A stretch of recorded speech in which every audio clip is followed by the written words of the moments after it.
لله رب العالمين الصلاة والسلام على خاتم النبيين وعلى آله وصحبه أجمعين أما بعد فأعوذ بالله من الشيطان الرجيم بسم الله الرحمن الرحيم قال الله تعالى في سورة بني إسرائيل وجعلنا الليل والنهار آيتين فمحونا آية الليل وجعلنا آية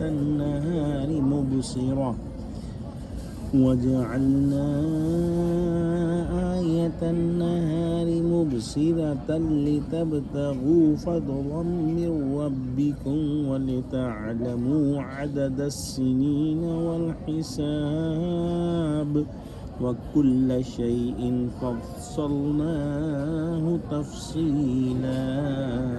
ترجمہ، اور ہم نے دن اور رات کو دو نشانیاں بنایا ہے، رات کی نشانی کو تاریک بنایا اور دن کی نشانی کو روشن، تاکہ تم اپنے پروردگار کا فضل یعنی روزی تلاش کرو اور برسوں کا شمار اور حساب جانو۔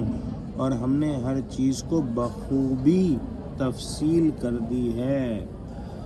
رات کا اندھیرا، دن کا اجالا، دونوں میں سے کبھی اس کا چھوٹا بڑا ہونا، پھر رات میں چاند کی آہستہ آہستہ گھٹنے اور بڑھنے والی ٹھنڈی اور دھیمی چاندنی، دن میں آفتاب عالمتاب کی تیز اور گرم روشنی، یہ سب اللہ سبحانہ وتعالیٰ کی قدرت کاملہ کے نمونے ہیں، جن میں سے ہر ایک کا مستقل نظام علیحدہ ہے، جس کے ساتھ سینکڑوں فوائد اور مسائل وابستہ ہیں، اور سب کا مجموعی نظام الگ ہے جو شروع سے اب تک نہایت مضبوط اور محکم قوانین کے ماتحت چل رہا ہے۔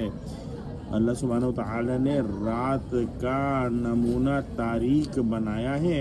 چاند کی روشنی سورج کے اعتبار سے دھیمی اور دھندلی ہوتی ہے، بلکہ خود جرم قمر بھی دیکھنے والوں کو داغدار نظر آتا ہے، اور اللہ سبحانہ وتعالی نے سورج کی روشنی میں ہر چیز صاف دکھا دی ہے، تاکہ لوگ تازہ دم ہو کر روزی کے تلاش میں نکلتے اور مختلف قسم کے کاروبار میں مشغول ہوتے رہیں۔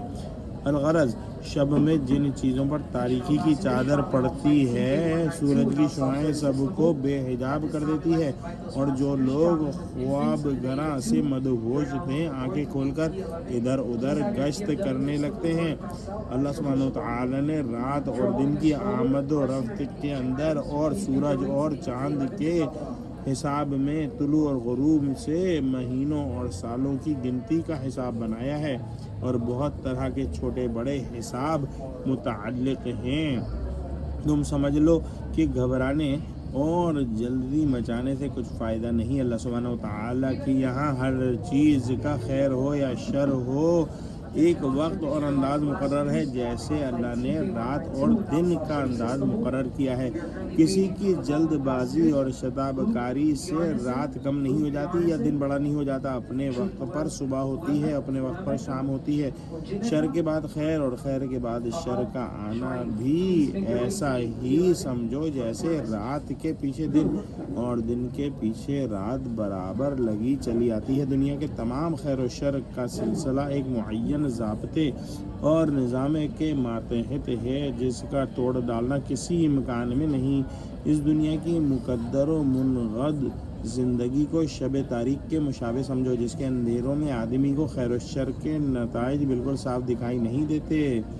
بے شک اللہ سبحانہ وتعالی نے انبیاء و مرسلین کو بھیجا تاکہ رات کی اندھیری میں مخلوق کو صحیح راستہ بتلائیں اور ان کے آنکھوں کے سامنے اپنے اپنے درجے کے موافق اجالا کریں، جس سے لوگوں کو خیر و شر کی حقیقت اور اس کے نتائج کا انکشاف ہو جائے۔ لیکن ایسا سری اور بدی انکشاف جس میں کسی فرد بشر کو انکار یا شبہ کی مجال ہی باقی نہ رہے، اس وقت ہوگا جب ہماری دنیاوی زندگی کی رات ختم ہو کر فردائے محشر کا دن نکل آئے گا۔ اس وقت ہر چیز عیاں ہو جائے گی، انسان جانے لے گا اس دن کہ وہ کیا لے کر آیا ہے۔ دعا کرتے ہیں کہ اللہ سبحانہ وتعالی ہم کو قرآن کا فہم عطا فرمائے، ہم کو سچوں سے جوڑے اور اس دن کی رسوائی سے ہم کو بچا لے۔ آمین۔ وآخر دعوانا الحمدللہ رب العالمین۔ السلام علیکم ورحمۃ اللہ وبرکاتہ۔